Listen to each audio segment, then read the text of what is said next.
Good afternoon, and welcome to the 2024 NAE Award ceremony. And before we get started, another round of applause for our inductees, NAE class of 2024.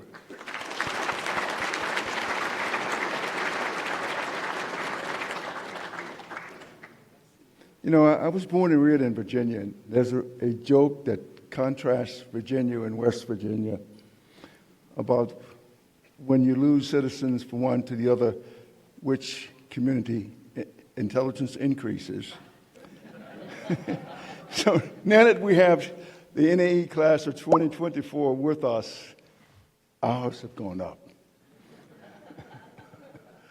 We are indeed honored today to present to two individuals whose efforts have afforded them the distinction of being trailblazers in engineering innovation. They are engineers who saw a challenge, seized an opportunity, and accomplished great feats. They did this again and again throughout their careers, not just one-off, but again and again throughout their careers. Overcoming challenges, seizing opportunities, and engaging engineering is what we mean by to accomplish great feats. There are attributes that are hallmarks of innovation. I'm often asked, what ability is needed to accomplish great feats? What makes some engineers stand above others? To this I say, there are two characteristics. The ability to be both great and good. And I underscore great and good. To be great requires intellect. It requires training. It requires real problem formulation and real problem solutions based on logic and rational thought. It requires hard work, persistence, and selection of the right tools to assist us, or those who are great, and accomplish their task. It also requires vision. It requires a mission that the product must be useful, that it must be useful. To be good requires the heart. Compassion comes to mind, a belief in yourself and a belief in your work based on a gut instinct that it can make a difference. It requires patience, coupled again with persistence, and selection of the right team to support you. It's a dream. It requires a dream to be good. It requires a purpose that the product must be beneficial to society. So to be great and good is something which we all should aspire to. As we celebrate the NAE for 60 years of service to our nation and beyond, the engineers who have accomplished these great feats keep us in mind that the potential to be great and good is in all of us. It is in all of us. So it is with great pleasure to be here today with you in the 2024 NAE Award ceremony to celebrate such engineering trailblazers. So join me in presenting the awards today. We will have John Anderson, our president, our NAE Awards chairperson, Frank Doyle, and we'll have Al Romick, our NAE executive officer, who will serve as the MC. Al, please.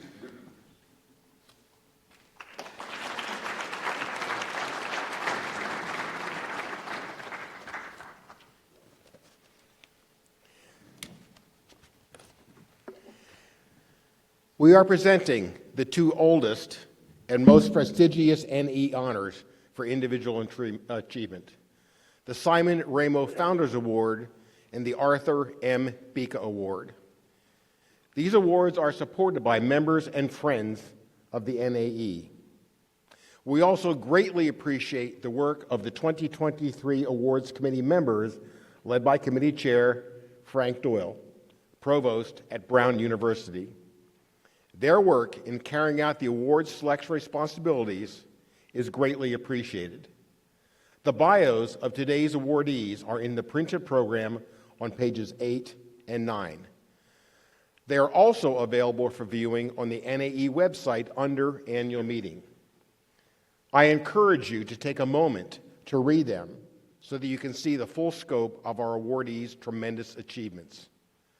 Upon the presentation of each award, the awardee has been invited to provide some remarks. These awardees are true engineering leaders, and this is a wonderful opportunity for all of us to hear their personal story or a message of importance in their own words. So let's begin. The Simon Ramo Founders Award honors an outstanding NAE member or international member who has upheld the ideals and principles of the NAE through professional, educational, and personal achievements. Established in 1965, the Founders Award was renamed the Simon Ramo Founders Award in 2012. It was endowed by the Keck Foundation to honor one of the NAE's 25 founding members, Simon Ramo, on the occasion of his 100th birthday. Cy passed away in 2016 at the age of 103. It gives me great pleasure to recognize Dr. Paul Gray as the recipient of the 2024 Simon Ramo Founders Award for contributions to modern analog integrated circuit design through research and education, and for leadership of academic, philanthropic, and corporate enterprises. Dr. Gray is recognized as a pioneering researcher in analog integrated circuit design. His research over a 35-year career at the University of California, Berkeley, focused on analog digital interfaces in electronic signal systems, mixed signal integrated circuit design, and related topics. Many of the analog circuits in wide commercial use today derive from the pioneering research of Paul and his colleagues from the 1970s through the 1990s. Additionally, many of his graduate students hold leadership positions in industry and academia around the world. Through his formative publications, teaching, and leadership, he has made far-reaching impact on the global semiconductor industry. Unfortunately, Paul is unable to be with us today in person to accept the 2024 Simon Ramo Founders Award. However, we would like to share with you his personal remarks.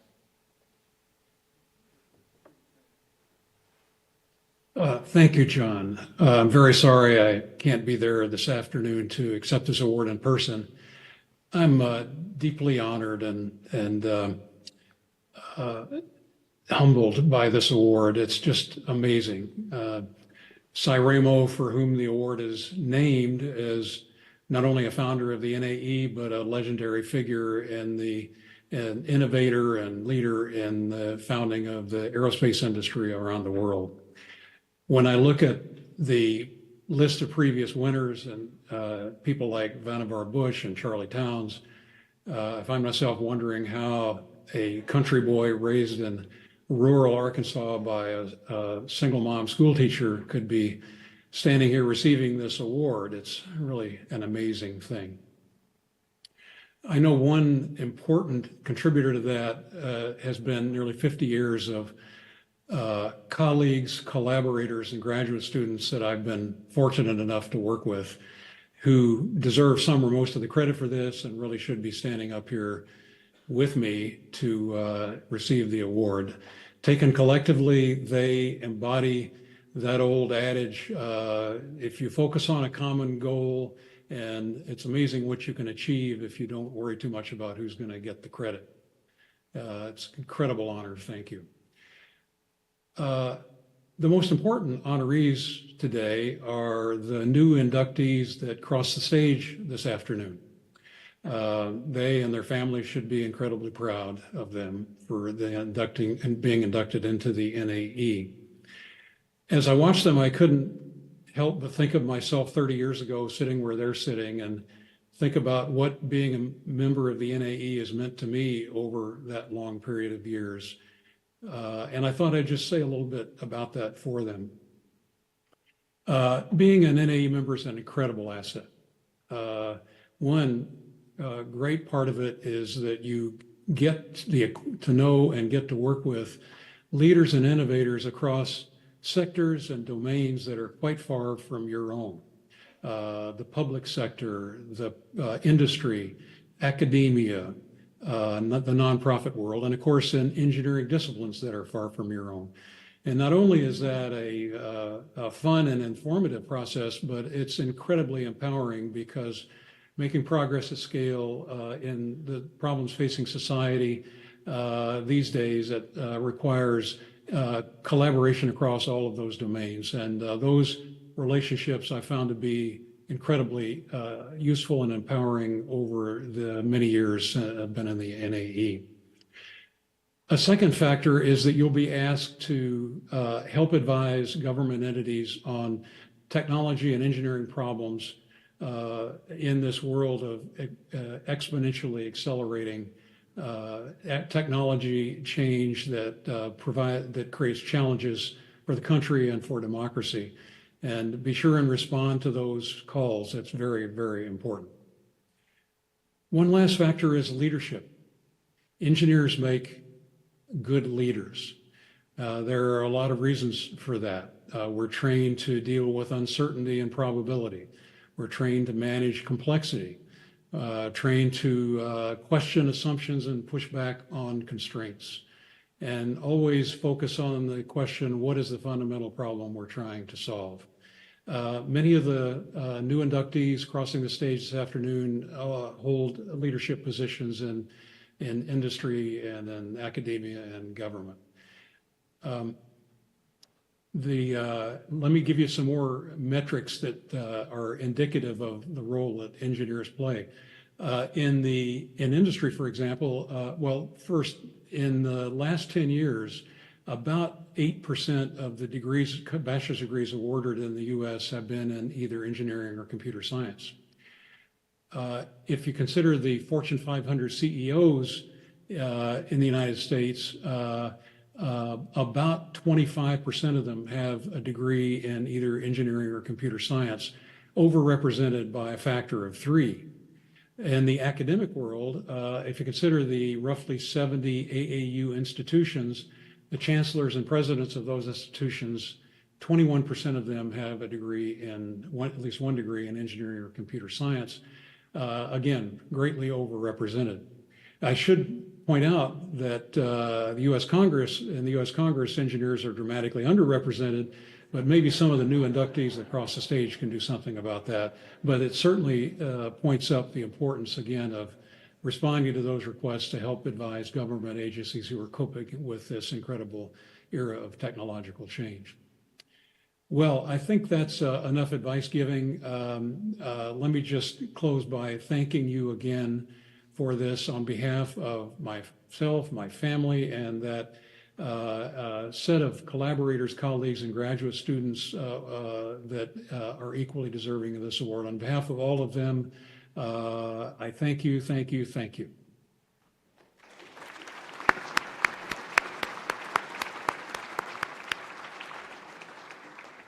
Paul, you are very deserving of this Simon Ramo Founders Award, and we understand your disappointment in not being able to accept in person. So again, congratulations. Now on to the Arthur M. Bika Award. The Arthur M. Bika Award recognizes an engineer who has been actively involved in determining U.S. science and technology policy, promoting technological development, and contributing to the enhancement of relations between industry, government, and academia. Dr. Bueche was a senior vice president for corporate technology at GE and a member of the NAE Council. And he was outspoken about the advancement of engineering and technology. We are fortunate today to have in the audience Tina Bueche. Please rise and be recognized.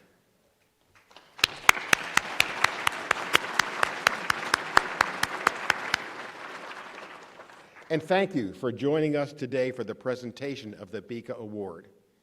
And the winner of the 2024 Arthur M. Bueche Award is Dr. Franklin M. Orr Jr., better known as Lynn, for government, academic, and industrial service in promoting clean energy policy, reduction of greenhouse gas emissions, and developments in carbon sequestration.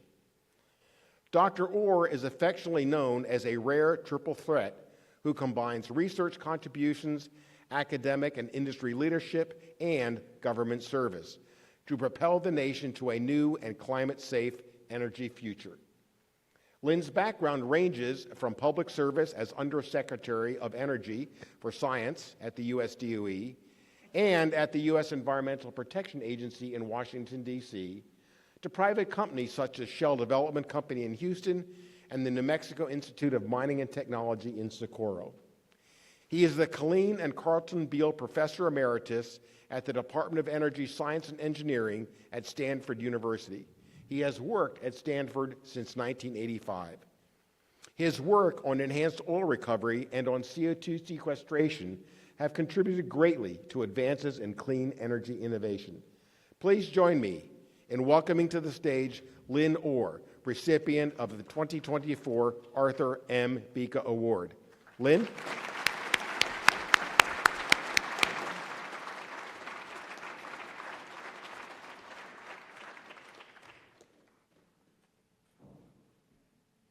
No, go to the center. Between John and Frank.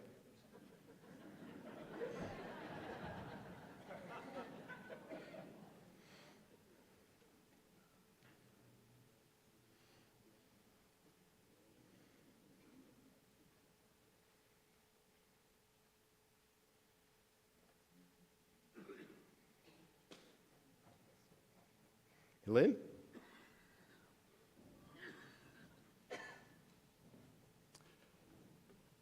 Well, gosh, Al, thanks for those kind words. Thanks for the recognition. Thanks for the honor from the National Academy. It's truly a pleasure to be here, and I appreciate it very much.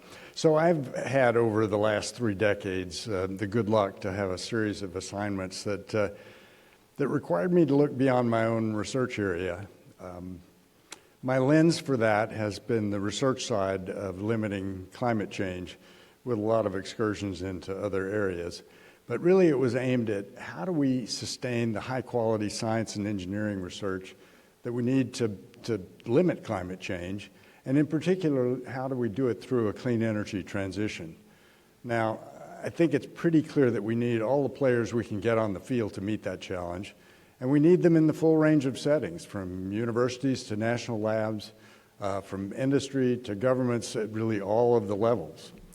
Now, we engineers can provide the technical underpinnings of a clean energy transition, but deploying it at scale requires moving new technologies into markets and dealing with regulatory structures. And oh, by the way, there are all those pesky humans that are part of social acceptance. So these are complex systems, very complex systems, and they have very widely varying connections and different response times. And we're a lot better as engineers at thinking about the ones for which we can write a differential equation. But some of those other systems, we can't do that. So that means that we need to learn how to link with those economic, social, and legal systems, the ones for which we can't write a differential equation, which involves dealing effectively with the social sciences in addition to all the technical ones that we all work on. So easy to say all that, but how do we do it? Well, one way forward is to find talented people and then provide incentives and ways for them to link up with others who have overlapping expertise and put them to work to find the pathways that lead to some solutions. It's easy to say all that, of course, and harder to deliver. But the effort clearly combines engineering and policy and regulatory and economics and so on.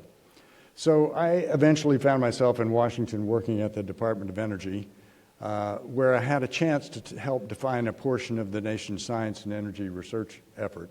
And I worked with a series of people, a bunch of whom were in this room, to do that.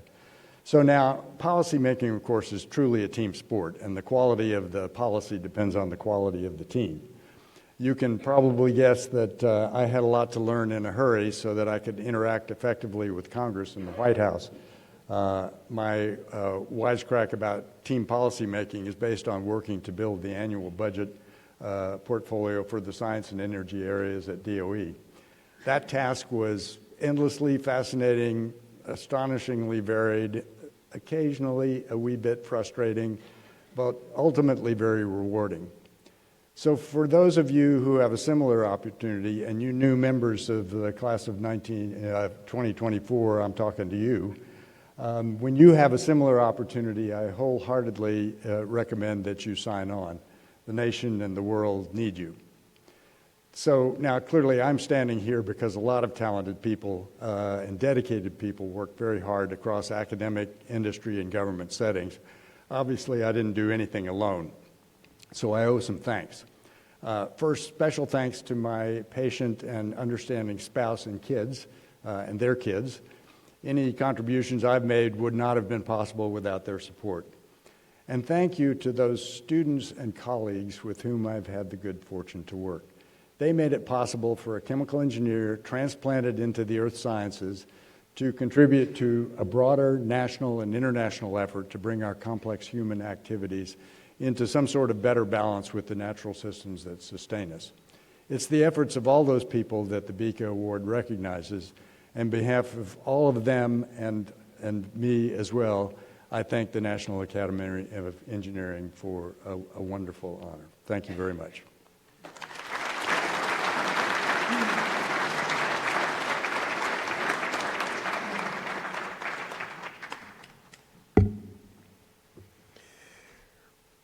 Our awardees truly reflect engineering leadership at its finest. I extend our sincerest congratulations to our awardees, Paul Gray and Lynn Orr.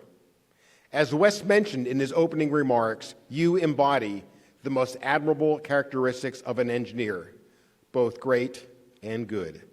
Thank you for your service. Let's give them one more round of applause.